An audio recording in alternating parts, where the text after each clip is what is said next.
निकल गई का क्या मतलब है? ढंग से बोल। और तुझे कैसे बता? चलो बस बस बकवास नहीं ज्यादा। आज ये बेटा लास्ट क्लास में हमने करा था मनी मार्केट टॉपिक। भाई फटाफट फटाफट फटाफट फटाफट बेटा लास्ट क्लास को एक बार जल्दी से रिकॉल करेंगे और उसके बाद हम जो है आज की क्लास को बढ़िया से एकदम स्टार्ट करेंगे। आज की क्लास में बेटा मैं सुपर इंपॉर्टेंट टॉपिक करना है विच इज थ्योरीज वाला पार्ट। बट मैं प्रीवियस क्लास को एक बार रिकॉल करा देता हूं। बेटा आपको मैंने अभी नेशनल इनकम वाला पार्ट जम करवाया था सीएमए वाले बच्चों की वजह से, क्योंकि वो कल गलती से आ गए थे। ठीक है, अभी तो तुम 5-6 बार और सुनोगे। हाँ लॉ में नहीं हुई। अच्छा हाँ, तो बढ़िया है तुम्हारे साथ ऐसे होनी चाहिए। बेटा हमने last class money market topic start करा था। अब मनी मार्केट टॉपिक में मैंने आपको बताया था कि आपकी 3 यूनिट हमें पढ़नी है यहाँ पे। एक है डिमांड फॉर मनी, एक है मनी की सप्लाई और एक है मॉनेटरी पॉलिसी। इसके अलावा सीएमए वाले बच्चों के ना एक और यूनिट एक्स्ट्रा होगा, वो हम देखेंगे बाद में। ठीक है, अभी जो 3 टॉपिक कॉमन है ये सीए वालों का इतना ही है, सीएमए वालों में एक और एक्स्ट्रा चैप्टर है। बेटा सबसे पहले हमने लास्ट क्लास आपको चैप्टर नंबर 1 टॉपिक नंबर 1 कराया था which is demand for money. क्या टॉपिक था बेटा? Demand for money. अब इसमें मैंने पहले बेसिक इंट्रोडक्शन दिया था कि मनी क्या होती है, मनी के कैरेक्टरिस्टिक्स क्या है, मनी के फीचर क्या है, डिमांड फॉर मनी क्यों होती है और डिमांड फॉर मनी को अफेक्ट करने वाले कौन से वेरिएबल्स है। याद है आपको? एक बार रिकॉल करते हैं। सबसे पहले अगर मैं मनी की डेफिनेशन की बात करूं तो मनी क्या है बेटा? एक एसेट। मनी क्या है? एक एसेट जो कॉमनली यूज्ड एंड एक्सेप्टेड होता है। 3 बातें, as means of and transferring of. पढ़कर आए हो भाई साहब। सेकेंड पॉइंट है it is a set of liquid asset जो इंपैक्ट करता है किसको? Aggregate economic activity. बहुत ही बढ़िया। तीसरी बात, मनी जो है वो 2 चीजों में होता है, फिजिकल फॉर्म में भी और इलेक्ट्रॉनिक रिकॉर्ड्स में भी। इसके बाद हमने कैरेक्टरिस्टिक्स देखी थी कि भाई जनरली एक्सेप्टेड होता है, ड्यूरेबल होता है, इजिली रिकॉग्नाइजेबल होता है, ट्रांसफरेबल होता है, इसको आप रिप्रोड्यूस इजिली नहीं कर सकते, और डिविजिबल होता है इनटू स्मॉलर पार्ट्स। फंक्शंस की बात करें तो it is a medium of exchange, common measure of value, store of value, transfer of value, better than barter system. मतलब सारे फंक्शन जो बार्टर सिस्टम में नहीं थे वो यहां पे डाल दिया आपने। अगली बात आती है डिमांड फॉर मनी। तो मैंने आपको बताया था बेटा लोगों को मनी की डिमांड क्यों है, हमें इस चैप्टर में ये पढ़ना है बेसिकली। अब डिमांड फॉर मनी का सिंपल सा मतलब है लोगों को डिमांड फॉर मनी इसलिए होता है क्योंकि उन्हें डिमांड फॉर लिक्विडिटी है। मतलब बेटा फ्यूचर में आप जब चाहे अपने पसंद के गुड्स एंड सर्विसेज को डिमांड कर पाओ, उसके लिए ही आपको डिमांड फॉर मनी है। अब बेटा मैं पैसा, मुझे पैसा चाहिए भाई, किसको नहीं चाहिए, मुझे बहुत सारा पैसा चाहिए, लेकिन मैं उस पैसे को खाऊंगा थोड़ी बेटा।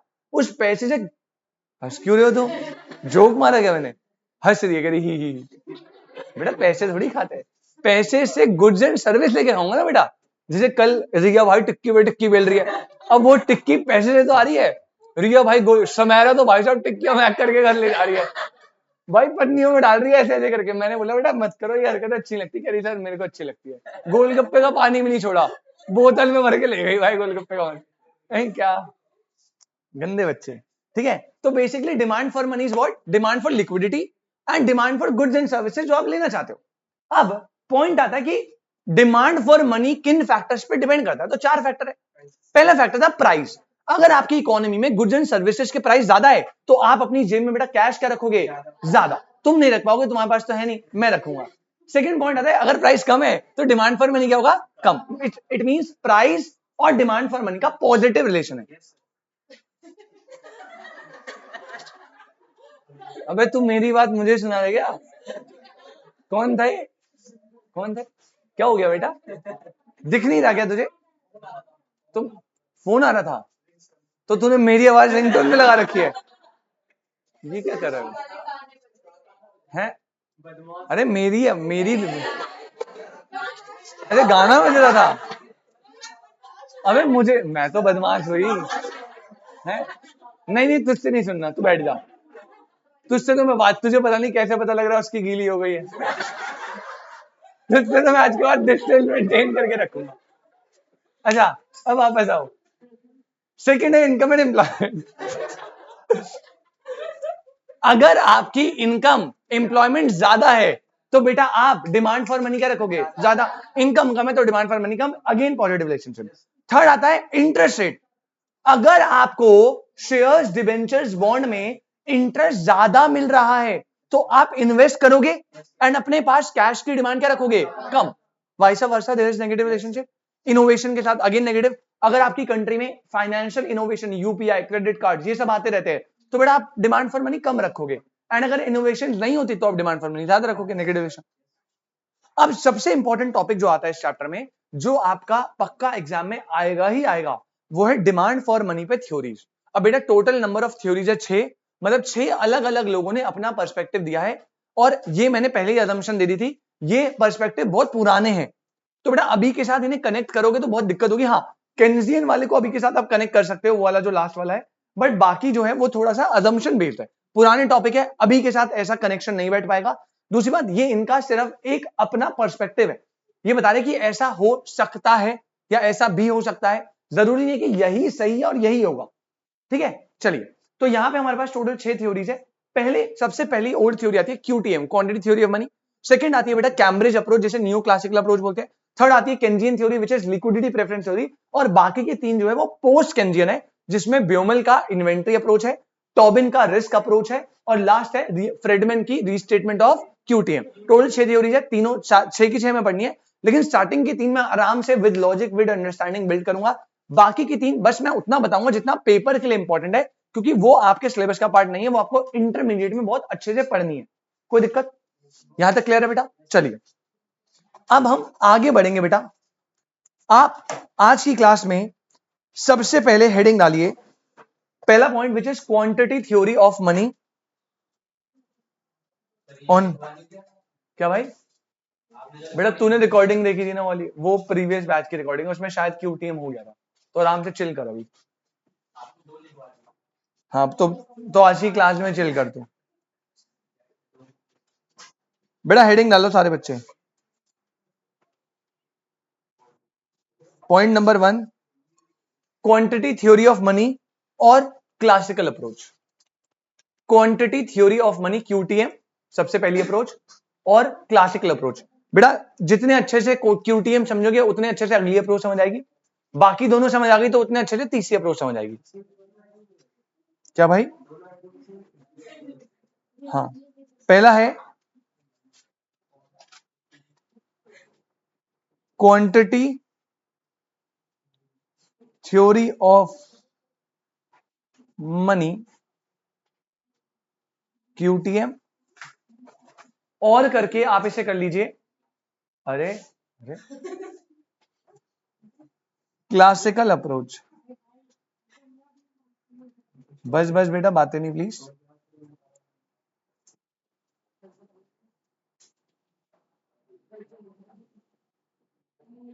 और क्लासिकल अप्रोच, ठीक है। अब क्या बोलता है, पहले मैं सिंपल शब्दों में सोनू भाई बताता हूं, आप समझने की कोशिश करना। ये जो थ्योरी है ना, ये एक इकोनॉमिस्ट ने दी थी जिनका नाम था आयरिंग Fisher.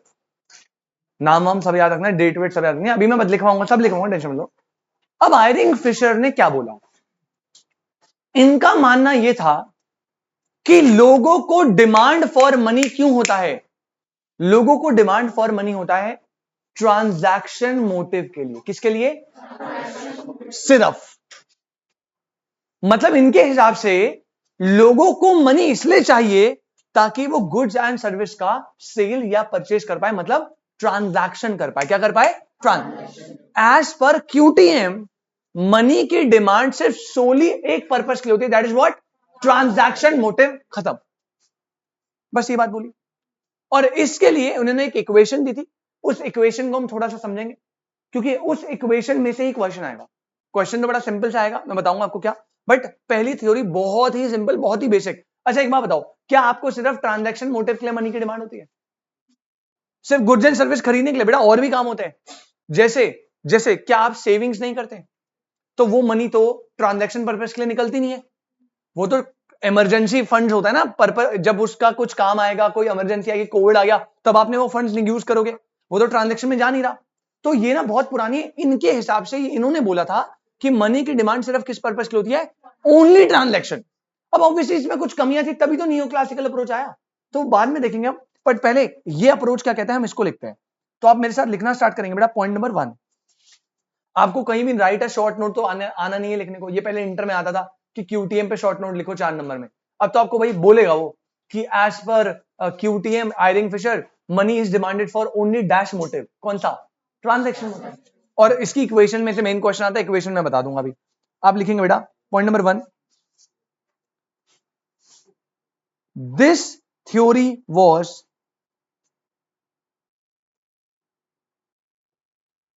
propounded by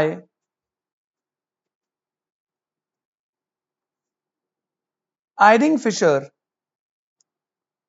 of Yale University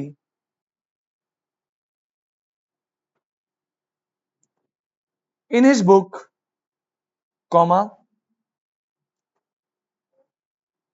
The Purchasing Power of Money. The Purchasing Power of Money. हाँ जी, येल, YALE, येल बेटा यूनिवर्सिटी है एक, यही है, दिल्ली यूनिवर्सिटी है ना, उसके बगल में. हाँ वही होगा. थोड़ा सा आगे जाएगा ना यहाँ से पैदल, वहां फिशर भी वहीं बैठे होंगे. Point number 2, QTM demonstrate that there is strong relationship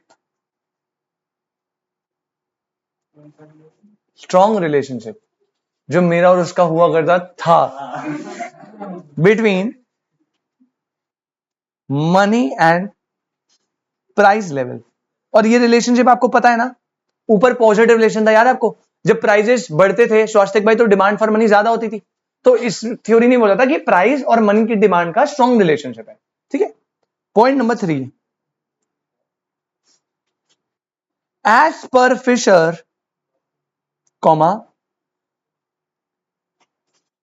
there is an aggregate demand for money. There is an aggregate demand for money for transaction purpose. For transaction purpose. Point number 4, बेटा जितना कोई व्यक्ति transaction ज्यादा करेगा उससे demand for money क्या होगी? ज्यादा. अब भाई जैसे भूमि है, उसे भाई डेली सरोनी नगर जाना है भाई, तो बेटा ट्रांजैक्शन ज्यादा कर रही है, डेली शॉपिंग कर रही है, तो वो डिमांड फॉर मनी क्या रखेगी? गड्डी की गड्डी भाई जेब में. अब कोई भी ऐसा मेरी जैसा लड़का है भाई जो शॉपिंग ही नहीं करता, हाँ सही में मैं नहीं करता, तो बेटा उस केस में डिमांड फॉर मनी क्या होगी? कम होगी. तो फिशर ने क्या बोला?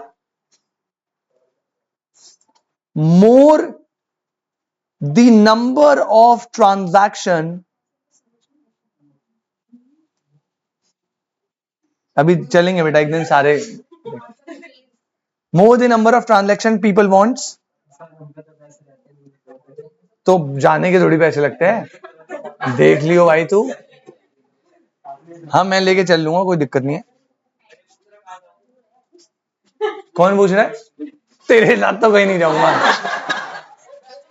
तेरे साथ तो भाई कहीं, तेरे साथ तो मुझे जाने में ग्रुप में भी डर लगेगा, मां कसम भाई. हाँ, more the number of transaction people wants, greater will be the demand for money. बेटा जितने ज्यादा नंबर ऑफ ट्रांजैक्शन होंगे उतनी ज्यादा डिमांड फॉर मनी होगी, एंड वाइस वर्सा. बेटा ये पहले बताओ 4 पॉइंट समझ आए? प्लीज अंडरलाइन करना, प्लीज अंडरलाइन करना एक एक पॉइंट मेरे साथ. पहला, बेटा ये अप्रोच किसने दी थी? आयरिंग फिशर. कौन सी यूनिवर्सिटी? येल यूनिवर्सिटी, जो डीयू के साथ है. और इनकी बुक का नाम क्या था? इस बुक में इन्होंने पूरी अपना क्यूटीएम थ्योरी दिया था. सेकंड, ये जो है क्यूटीएम, ये स्ट्रॉन्ग रिलेशनशिप बताता है किसके बीच में? Money and price. ये बोलता है कि as per Fisher demand for money की होती है सिर्फ ट्रांजैक्शन मोटिव के लिए, और ज्यादा नंबर ऑफ ट्रांजैक्शन का मतलब है greater will be the demand for money. मतलब सीधी सी बात है, ज्यादा नंबर ऑफ ट्रांजेक्शन मतलब ज्यादा demand for money, come transaction मतलब कम डिमांड फॉर मनी। ठीक है, ये 4 पॉइंट याद हो गए। अब इसके बाद आती है इक्वेशन भाई की। अब भाई की इक्वेशन थोड़ी सी समझनी पड़ेगी आपको, थोड़ी समझनी है बस। बेटा नेक्स्ट पॉइंट नंबर 5 लिखना, this approach is also known as, नहीं next point number 5, this approach is also known as Fisher version or transaction approach or equitation of exchange, comma, और ये क्या बोलता है, स्टेट्स दैट, इसके 3 नाम मैंने ऊपर ऑलरेडी लिखवाए थे, फिशर, ट्रांजैक्शन अप्रोच, इक्विटेशन। अब ये बोलता क्या है समझो, पेन वेन रख देना, अभी तुम्हें सुनना पड़ेगा ध्यान से। 1 मिनट पेन रख दो बेटा। और देखो अगर मैं एग्जाम ओरिएंटेड बात करूं ना तो बहुत सिंपल है, कुछ नहीं करना आपको, एक छोटी सी इक्वेशन उसे याद रखना है, पेपर में अप्लाई करना है। इन्होंने एक छोटी सी इक्वेशन दी थी और इन्होंने पता क्या बोला था, इन्होंने बोला था PT is equal to MV. इनकी जो अप्रोच थी उस अप्रोच की इक्वेशन क्या है, PT is equal to MV. अब इस अप्रोच में पहले आप ये समझो ये पॉइंट्स है क्या क्या,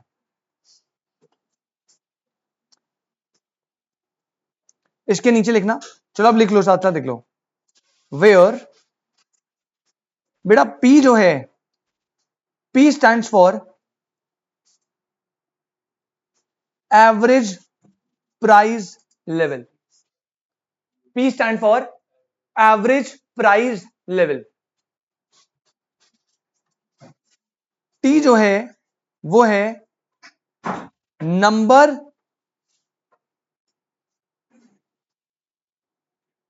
और इसे हम वॉल्यूम ऑफ ट्रांजैक्शंस बोल सकते हैं बेटा।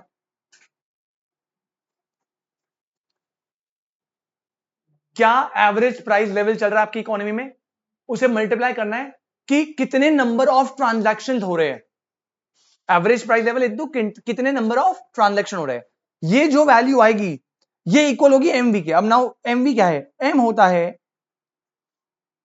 Amount of money in circulation, कितना मनी सर्कुलेट हो रहा है अभी इकोनॉमी में, और वी होता है वेलोसिटी। सर वेलोसिटी मतलब स्पीड, अब यहां पे वेलोसिटी का काम क्या है बेटा, वेलोसिटी का मतलब यहां पर है कि मनी कितने स्पीड से सर्कुलेट हो रहा है। अब देखो सिंपल टर्म्स में, अब मैं पहले मैं एग्जाम ओरिएंटेड जाता हूं फिर मैं समझाने पे जाता हूं। पहले बताओ ये समझ आया, इक्वेशन क्या है, PT is equal to MV, PT is equal to, P is the price level, T क्या है नंबर ऑफ ट्रांजैक्शन, एम क्या है amount of money in circulation, और वी क्या है velocity. PT is equal to MV रखना, ठीक है। लेकिन एक बात याद रखना, ये वाली जो इक्वेशन भाई ने दी थी ना, ये इसकी ओरिजिनल इक्वेशन है। कौन सी इक्वेशन है सर, ओरिजिनल मतलब के लिए याद रखना पड़ेगा बेटा, क्योंकि पेपर में बोलेगा कि उसकी ना ओरिजिनल इक्वेशन कौन सी थी, वो थी PT is equal to MV. लेकिन इस इक्वेशन में ना उसने सिर्फ और सिर्फ पता है किसकी बात करी थी, आप ब्रैकेट में लिख लेना, only for actual physical money. ये इक्वेशन सिर्फ किसके लिए अप्लाई है, फिजिकल मनी मतलब करेंसी के लिए अप्लाई है। लेकिन एक बात है भूमि बेटा, अगर आपके अकाउंट में पैसे पड़े हुए हैं क्या वो फिजिकल करेंसी है, नहीं फिजिकल थोड़ी, वो तो अकाउंट में, लेकिन वो भी तो आपकी मनी है ना। तो पहले फिशर ने सिर्फ अपनी इक्वेशन एक्चुअल फिजिकल मनी के लिए दी थी, PT is equal to MV.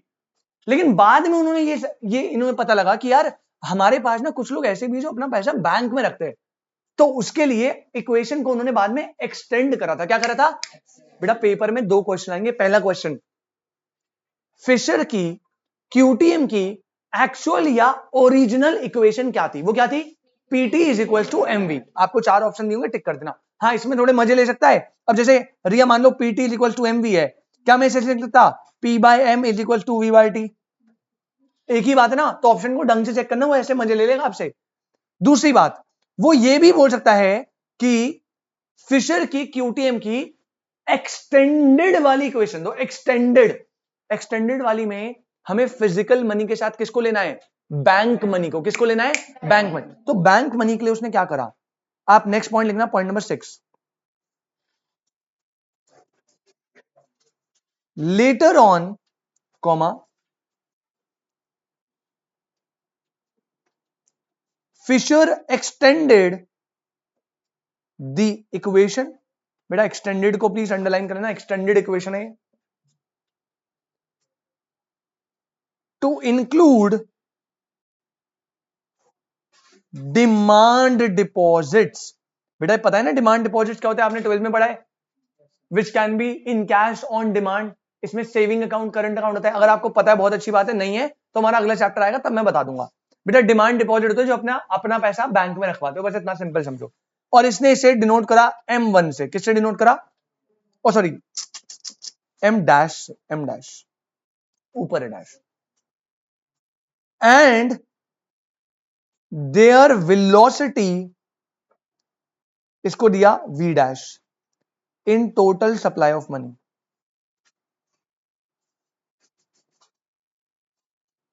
तो जो नई इक्वेशन बनी ना, वो पता है क्या बनी? वो बनी बेटा PT is equal to MV, ये तो था ही। अब समेरा जी इसको एक्सटेंड कर दिया, ये जो MV है, MV किसके लिए? मेघना फिजिकल मनी के लिए। MV किसके लिए बेटा?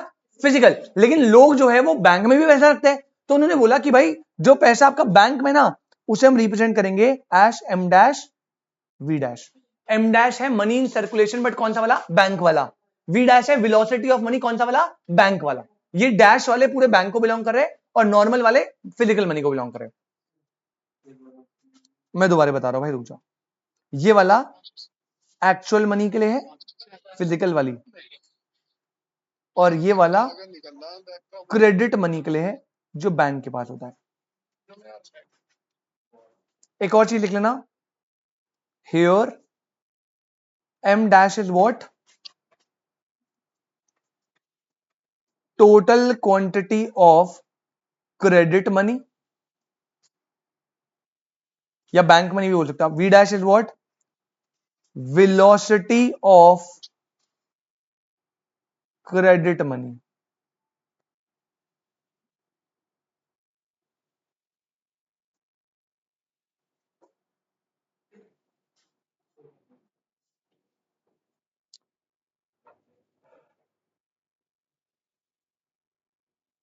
ठीक है, अब एक बार दोबारा से रिकॉल कर देते हैं फटाफट से। ठीक है, 6 पॉइंट बताए मैंने आपको एक बार। हाँ, मैं रिकॉल करवा रहा हूं, उसके बाद मैं लास्ट में समझाता हूं। ठीक है, ठीक है, समझना भाई ध्यान से। बेटा क्यूटीएम अप्रोच में टोटल 6 पॉइंट है, खत्म हो गया क्यूटीएम। पहला पॉइंट, ये अप्रोच किसने दिया था? आयरिंग फिशर, येल यूनिवर्सिटी में। अपनी बुक कौन सी? Purchasing power of money. पहला एमसीक्यू यहां से बन सकता है। दूसरा, इस अप्रोच के हिसाब से there is a strong relationship between money and price. तीसरा, यहां पे फिशर के हिसाब से मनी की डिमांड होती है सिर्फ और सिर्फ ट्रांजैक्शन मोटिव के लिए। चौथा, यहां पे ज्यादा नंबर ऑफ ट्रांजैक्शन जो करेगा उसे ज्यादा डिमांड फॉर मनी होगी, कम ट्रांजैक्शन मतलब कम डिमांड फॉर मनी होगी। फिफ्थ पॉइंट, इस अप्रोच को क्या बोलते हैं? Fisher model, Fisher version, equation of exchange, transaction purpose, जो भी आप बोलो, सारे अप्रोच के एक ही नाम। ठीक है, अब आती है इसकी इक्वेशन की बात। बेटा इस इक्वेशन में एक सिंपल सी आपको इक्वेशन याद रखनी है। इक्वेशन है PT is equal to MV. P stand for prices, जो भी एवरेज प्राइस लेवल चल रहा है। T stand for number of transaction या वॉल्यूम ऑफ ट्रांजैक्शन। अब जब ये पीटी मल्टीप्लाई होगा ना, तो उन्होंने बताया ये इक्वल होगा एमवी के। एम क्या है? एम है अमाउंट या volume of money in circulation, और वी है वेलोसिटी। मतलब मैं सिंपल सी बात बताऊं ना, तो ये वाला जो पार्ट है ना, ये मल्टीप्लाई करके निकलेगी डिमांड फॉर मनी। क्या निकलेगी? कि लोगों को कितनी मनी की डिमांड है। कैसे? अरे जितना एवरेज प्राइस है गुड्स का, इनटू वो जितने ट्रांजैक्शन करते हैं, उतनी ही तो मनी की डिमांड होगी। अब जैसे मान लो एक एक किलो राइस का प्राइस है 20 रुपए, ये एवरेज प्राइस लेवल हो गया। और मैं साल में ऐसे 10 ट्रांजैक्शन करता हूं, मतलब 10 बार 1-1 किलो राइस लाता हूं, तो बेटा मुझे कितनी डिमांड फॉर मनी होगी? अबे 200 रुपए की डिमांड फॉर मनी हुई ना पूरे साल में। तो वो कह रहा है एवरेज प्राइस ले लो, उसे मल्टीप्लाई कर दो किससे? कितने आप ट्रांजैक्शन कर रहे हो, तो आपको मनी की डिमांड निकल जाएगी। ट्रांजैक्शन वाला लेना था ना, क्योंकि ट्रांजैक्शन मोटिव है, तो ये डिमांड हो गई। और ये हमेशा इक्वल होता है किसके? एमवी। बेटा एमवी को निकल के मनी की क्या निकलती है? लेकिन ये आपको अभी इसलिए समझ नहीं आ रहा क्योंकि ये तो अगला चैप्टर है ना। तब आप अभी आप मनी सप्लाई पढ़ोगे तो आपको समझ आएगा एमवी कैसे है। बट मैं सिंपल शब्दों में बता दूं, बेटा एमवी, अब आपको पता है बैंक मनी क्रिएट कैसे होता है? मनी क्रिएट करने के दो तरीके होते हैं। पहला, सबसे इनिशियल क्रिएशन कौन करता है? RBI, bye issuing notes. उसे बोलते हैं fiat money, legal tender money, high powered money. ये आपने 12th में शायद पढ़ा होगा। क्या सिर्फ सेंट्रल बैंक ही मनी को क्रिएट करता है? एक रोल कौन प्ले करता है? Commercial bank. Sir commercial bank कैसे? वो थोड़ी छापता है बेटा, वो छापता नहीं है। आपने पढ़ा था क्रेडिट क्रिएशन, एक का डिपॉजिट दूसरे को लोन देता है, डिपॉजिट बनता है, लोन देता है, डिपॉजिट। उस प्रोसेस में भी तो मनी क्रिएट होता है ना। तो यहां पे वही बात कर रहे हैं। ये एमवी जो है, ये वो पैसा है जो किसने सप्लाई करा है? सेंट्रल बैंक ने डायरेक्टली। और ये एम डैश वी डैश वो पैसा है जो इनडायरेक्टली किसने सप्लाई करा है? कमर्शियल बैंक ने, बाय क्रिएटिंग क्रेडिट। तो ये आपको थोड़ा बेटर समझ आएगा जब आप अगला चैप्टर मनी सप्लाई पढ़ोगे। अच्छा, अभी के लिए ना एग्जाम ओरिएंटेड अगर मैं क्वेश्चन देना चाहूं इसमें से कैसा बनेगा? पहला क्वेश्चन तो आरिफ भाई डायरेक्ट इक्वेशन में बनेगा। तो तुझे दो इक्वेशन आती है। ओरिजिनल इक्वेशन क्या है? PT is equal to MV. और दूसरी एक्सटेंडेड इक्वेशन क्या है? PT is equal to MV plus M dash V dash. MV is for actual money created by central bank, M dash V dash is the money which is created by commercial bank, वो credit money. एक इसमें से numerical आता है जो favourite है। But एक काम करो, ऑनलाइन वाले बच्चे पहले मीटिंग रिज्वाइन करो बेटा।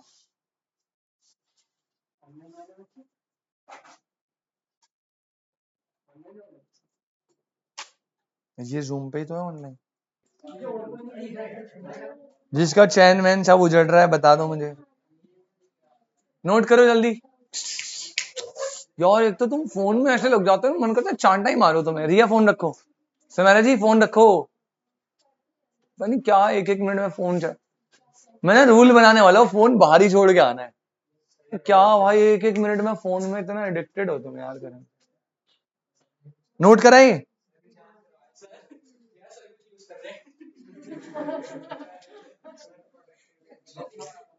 क्या मस्त भाई, कितना फनी है तुम। नहीं सबको ही बोलो, तुम दोनों को ही बोलो, उससे तो नहीं बोलता मैं, सॉरी। हाँ, अब क्वेश्चन देखो, क्वेश्चन कैसा आएगा। एग्जाम्पल ऐसे ही कुछ समझ लो आप। एग्जाम्पल रखो भाई।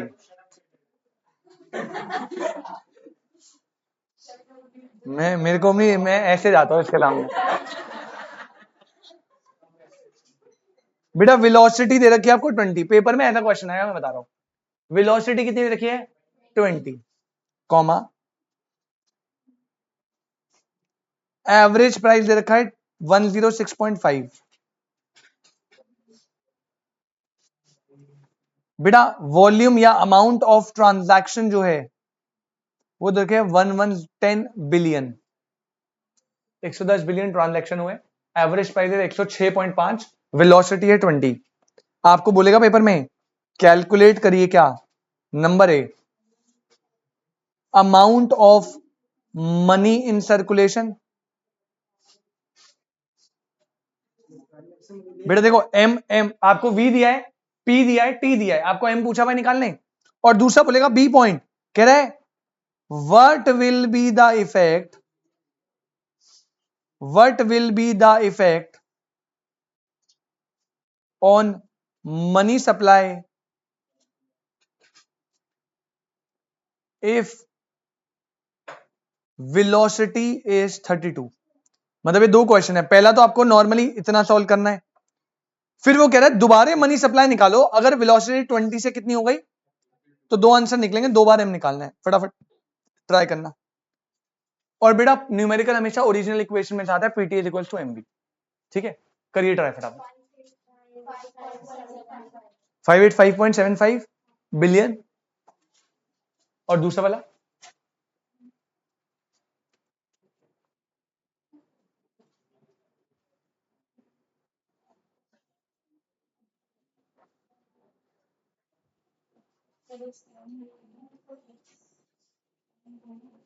तो मेरा फिर फोन चला रहे हो तुम, मजाक करो, चला लो।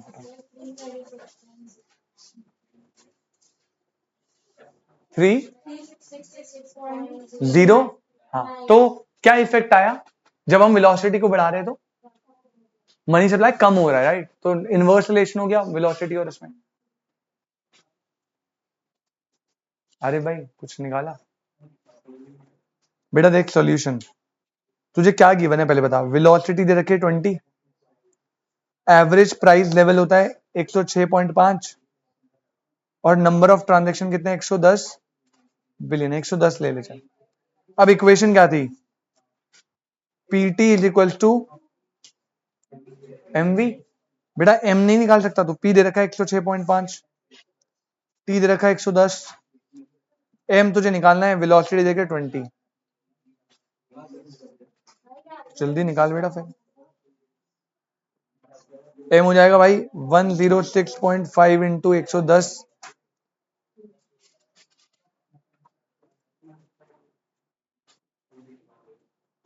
बेटा 585 कितना आ रहा था? 585.5 और ये मनी सप्लाई बिलियन में निकलेगी, ट्रांजैक्शन बिलियन में हुआ है। इसी के आगे बी पार्ट में, ये तो ए पार्ट हो गया, इसी के साथ जो बी पार्ट था बेटा, बी पार्ट में बस इतना बोला था कि वेलोसिटी 20 से कितनी हो गई है? 32। बाकी सब हम अज्यूम करेंगे कांस्टेंट है भाई, कोई चेंज नहीं है। तो अब नया वाला दोबारा से एम निकाल दो बेटा। रुका ही हूं बेटा मैं तो, जनवरी तक रुकूंगा बस।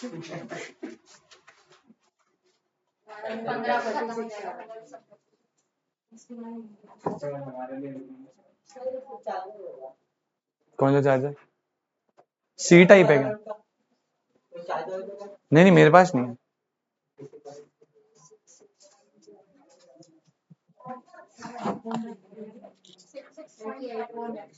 नहीं सी टाइप ही है उसका भी। 366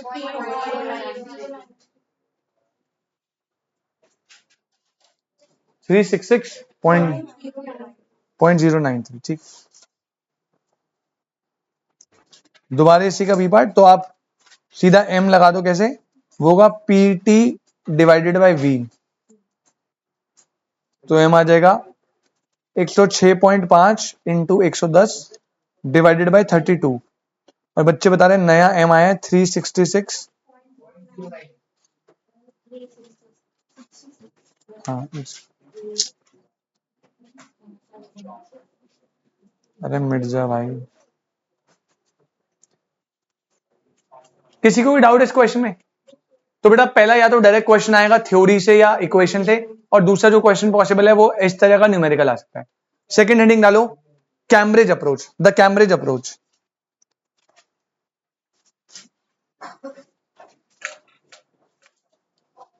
सेकंड डालेंगे बेटा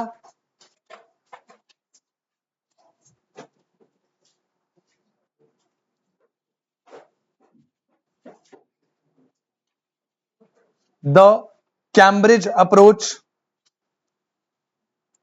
और नियो क्लासिकल अप्रोच और कैश बैलेंस अप्रोच।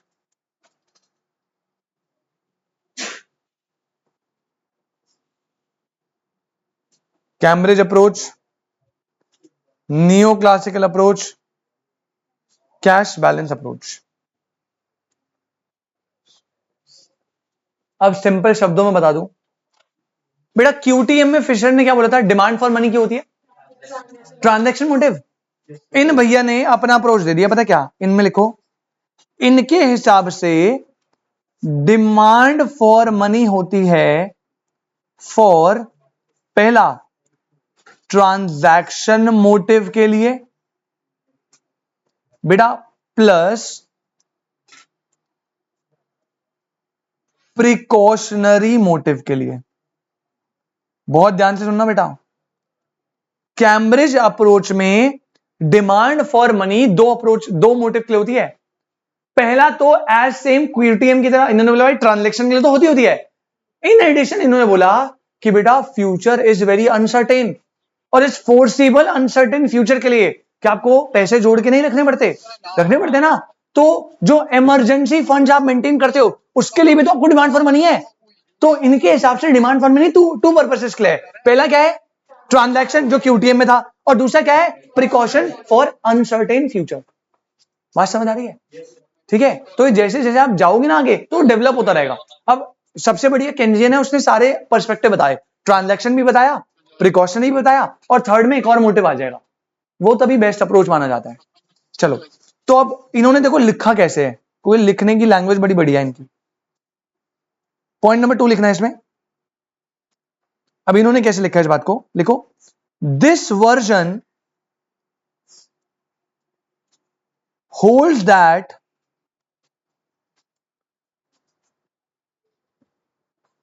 बेटा यही करवाया अभी तक, एक क्वेश्चन करवाया हुआ है और ये करवाया हुआ दो पर्पस है, ट्रांजैक्शन और प्रिकॉशन। अब मैं रिपीट कर दूंगा बीच में। This version holds that money increases utility in the following two ways. In the following two ways. Number 1, पहला बेटा ट्रांजैक्शन मोटिव था ना, तो थोड़ा लैंग्वेज देख लेना वो कैसे लिखते हैं इसको। इसमें लिखा था enabling the possibility of split up of sale and purchase transaction.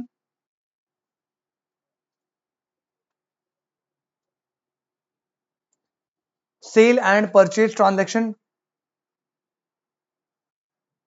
to two different point of time. बेटा ये कौन सा मोटिव है, ये ट्रांजैक्शन मोटिव है। ये कह रहा है गुड्स एंड सर्विस का सेल एंड परचेज ट्रांजैक्शन के लिए आपको रिक्वायर्ड होता है पहला वे, और दूसरा वे किसके लिए होता है, प्रिकॉशन के लिए। उसे कैसे लिखा, being a hedge against uncertainty, ये प्रिकॉशनरी मोटिव है। हेज अगेंस्ट अनसर्टेनिटी मतलब बेटा हेज मतलब होता है कवरिंग रिस्क या फिर possible losses. This recording I have watched it again. ठीक है ब्रो, डन। ठीक है, बस लैंग्वेज का थोड़ा डिफरेंस है, बात वही है, ट्रांजैक्शन प्लस प्रिकॉशनरी। ट्रांजैक्शन में उन्होंने बोला enabling the possibility of split up of sale and purchase of transaction two different type point of time, और दूसरा being a hedge against, जो फ्यूचर है वो अनसर्टेन है, तो फ्यूचर में होने वाले एक्सपेक्टेड लॉसेज या एक्सपेक्टेड रिस्क को उससे उभरने के लिए आप कुछ पैसा रखते हो, that is called precautionary motive. तो यहां पे दो मोटिव आ गए। अब इनकी बेटा अपनी इक्वेशन थी, उसे भी जरा देख लो, थोड़ा सा देखते हैं इक्वेशन से अगेन क्वेश्चन आ सकता है। लिखो, लास्ट पॉइंट इसका खत्म approach. The Cambridge money demand function is, हाँ थर्ड पॉइंट है, the Cambridge money demand function is बेटा M D is equal to K times P Y. आराम से लिखो, अभी समझते हैं इसको। M D is equal to K times P Y. अब ये क्या होता है, एक मिनट जरा समझना और लिखते भी रहना साथ साथ। वेयर बेटा एमडी का मतलब है demand for money, MD is demand for money. P होता है average price level of current goods and services. ये करंट गुड्स एंड सर्विस के करंट प्राइस है P, current goods and service के करंट प्राइसेस। वाई होता है real national income.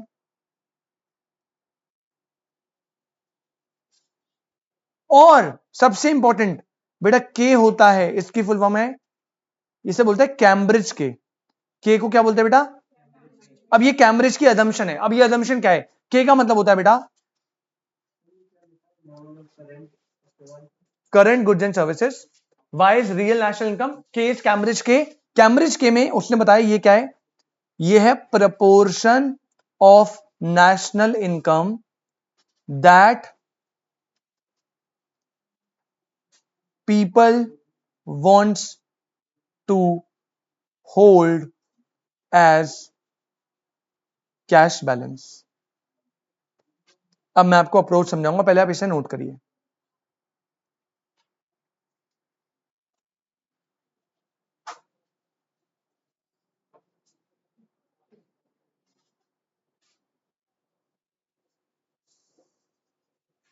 ठीक है, बताऊं मैं आपको? अच्छा एक बात बताओ, पहले आपने 12th क्लास में नेशनल इनकम पढ़ा था?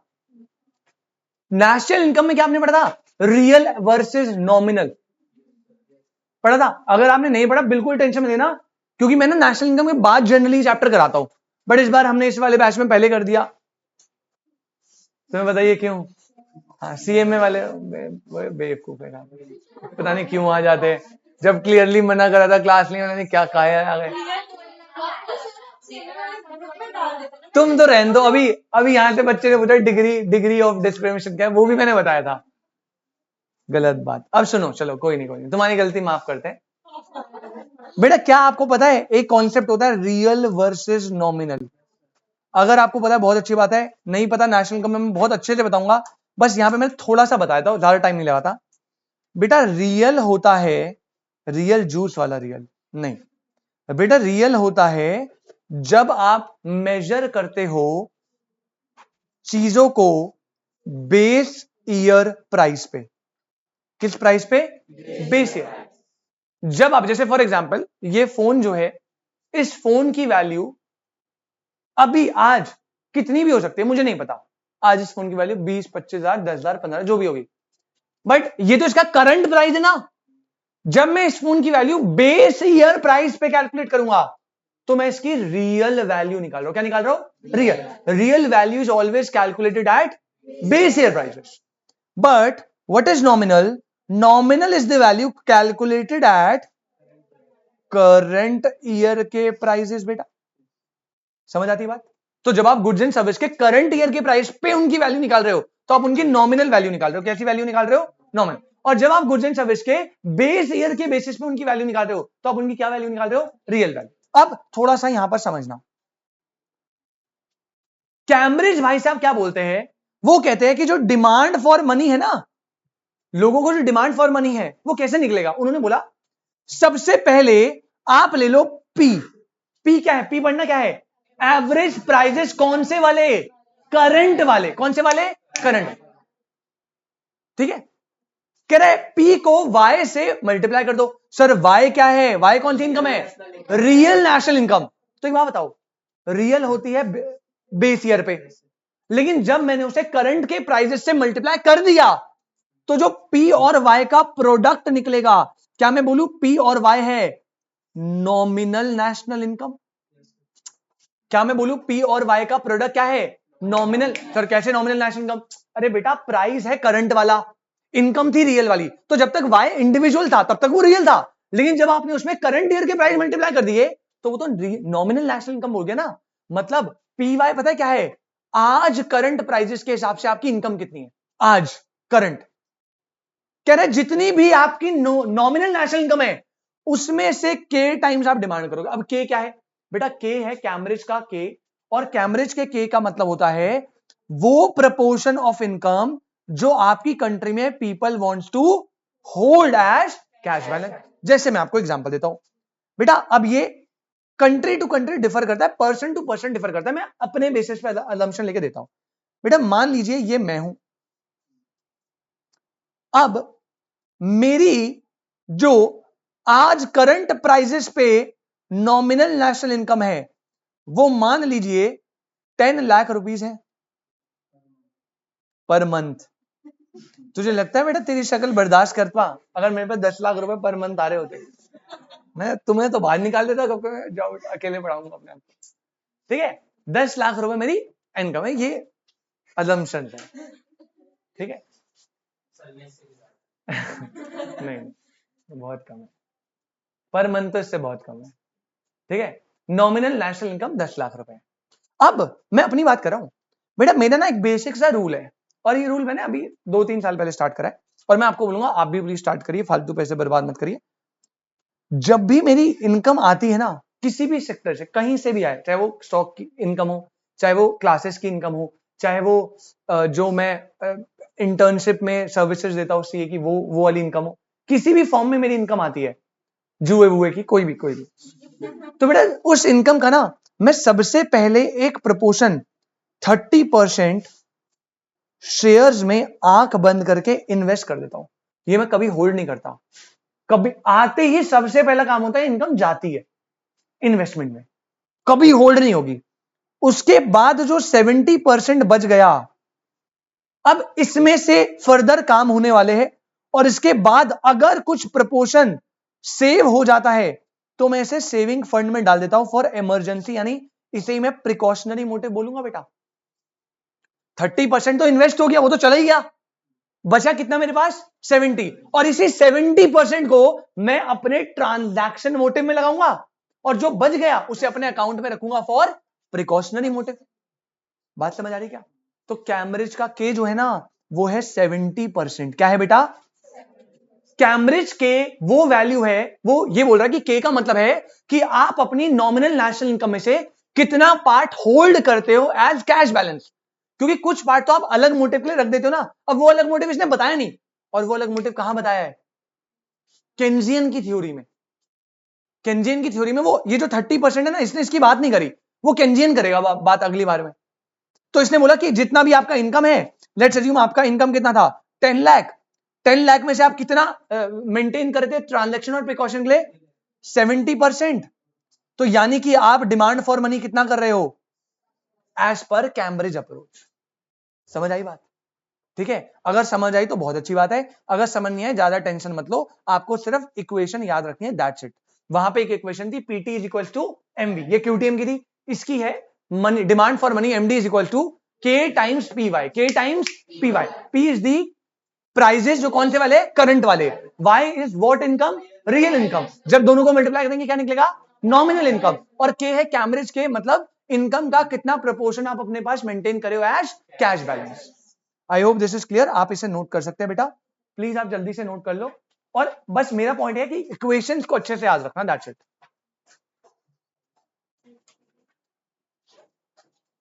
फटफट नोट कर लो, जो भी आपको पेंडिंग है नोट करना, और अगर कर लिया है तो बेटा आप आ जाइए थर्ड अप्रोच पे, हमारी लास्ट अप्रोच, और वो है द केन्जियन थ्योरी और लिक्विडिटी प्रेफरेंस थ्योरी।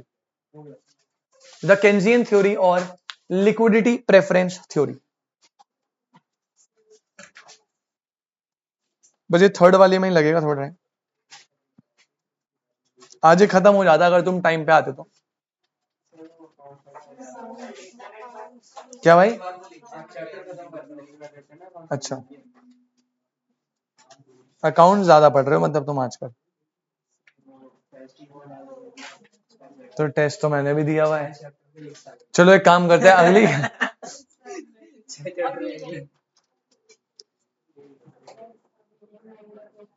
मंडे को मार्केट और डिमांड का बोला था ना, उसके मार्केट और, हाँ सॉरी, मार्केट और प्रोडक्शन, उसके बाद क्या करेंगे? डिमांड, मार्केट, प्रोडक्शन, तीनों का कंबाइंड एक ऑर्डर।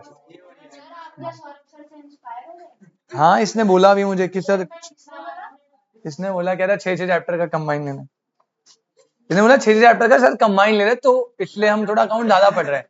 तो मुझे लगता है तुम्हें इको भी ज्यादा पढ़ना चाहिए जब मैं कंबाइन दूंगा। केन्जियन थ्योरी और करके लिखो बेटा, लिक्विडिटी प्रेफरेंस थ्योरी, और करके लिखिए बेटा लिक्विडिटी प्रेफरेंस थ्योरी। जितना डिफिकल्ट नाम है उससे ज्यादा, क्या बोलूं, डिफिकल्ट थ्योरी है नहीं, easy theory, liquidity preference theory. अब पहली बात, पॉइंट नंबर 1 जल्दी लिखो, तुम अपने आप समझ जाओगे। अकॉर्डिंग टू कीन्स, ये इकोनॉमिस्ट है जो आपने बचपन में पढ़ा था ना, ADAS, ये पूरा इन्होंने दिया हुआ है, ये हम पढ़ेंगे अभी। According to Keynes, people hold money in cash for, Keynes के हिसाब से लोग कैश में जो पैसा रखते हैं वो 3 पर्पस के लिए लगते हैं। और यही स्ट्रैटेजी पता है कौन फॉलो करता है? ये स्ट्रैटेजी फॉलो करता है इंडिया वर्ल्ड के सबसे बड़े इन्वेस्टर वॉरेन बफेट, ये स्ट्रैटेजी फॉलो करते हैं। क्या किस किस तरीके से कैश रखते हैं? नंबर 1, सबसे पहला क्या मोटिव है बेटा? ट्रांजैक्शन मोटिव, ये मुझे कुछ बताना नहीं है। सेकंड क्या है बेटा? प्रिकॉशनरी मोटिव, ये भी मुझे क्या बताओ इसके बारे में। अब वॉरेन बफेट भैया भी यही करते थे, पता है क्या?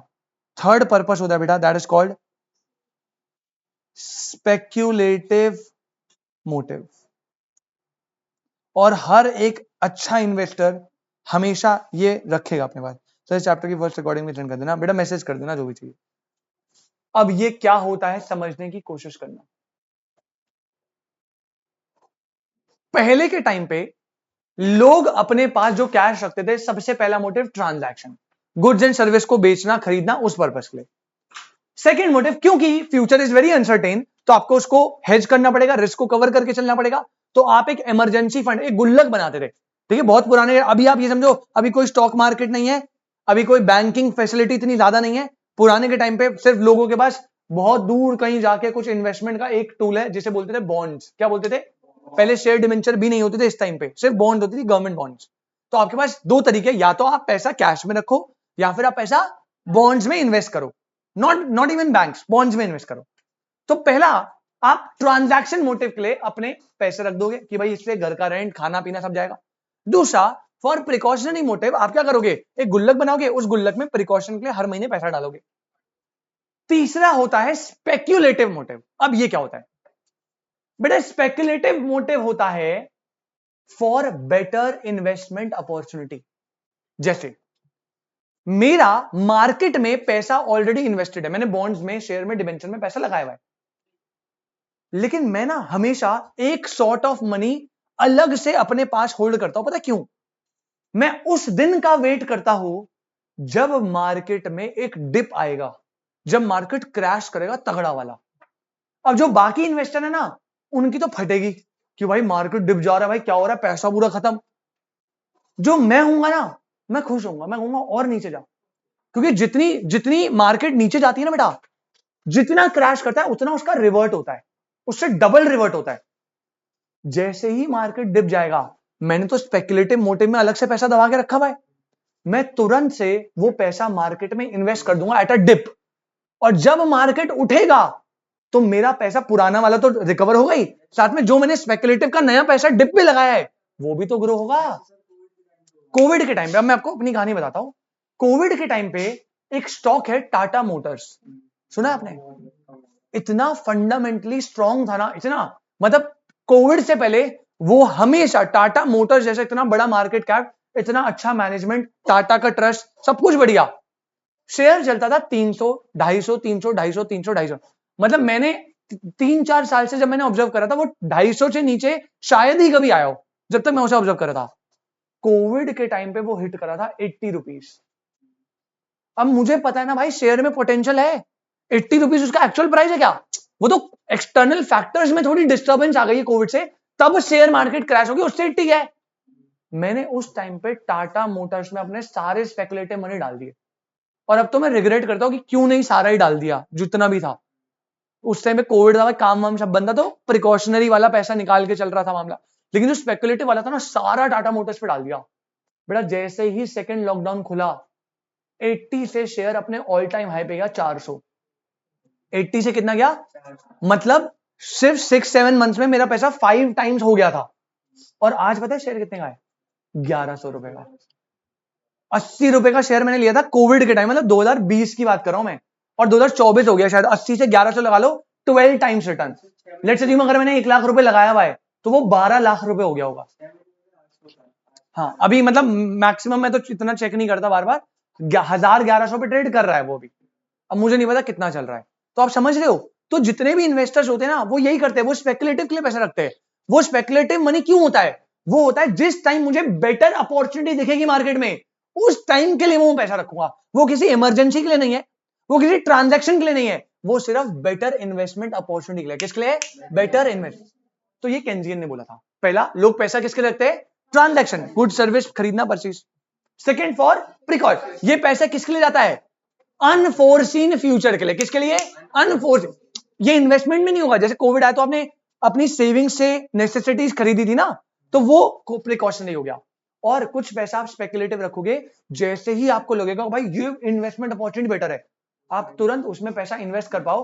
क्यों कर पाओगे? जब आपने स्पेकुलेटिव में पैसा रखा होगा। तो इनके हिसाब से 3 मोटिव थे। अब ये तीनों मोटिव हमें इन डेप्थ करके पढ़ने हैं। पहले बताइए, इतनी बात समझ आती है? अब अगली क्लास में आपको ये तीनों मोटिव इन डेप्थ करके पढ़ाऊंगा, बट आज के लिए बेटा हम इसे इतना ही रखेंगे। Thank you so much. Sir एक और दो बता दो, मेरे पास भी है। सिद्धार्थ भाई, एक और दो मतलब ट्रांजैक्शन और प्रिकॉशनरी।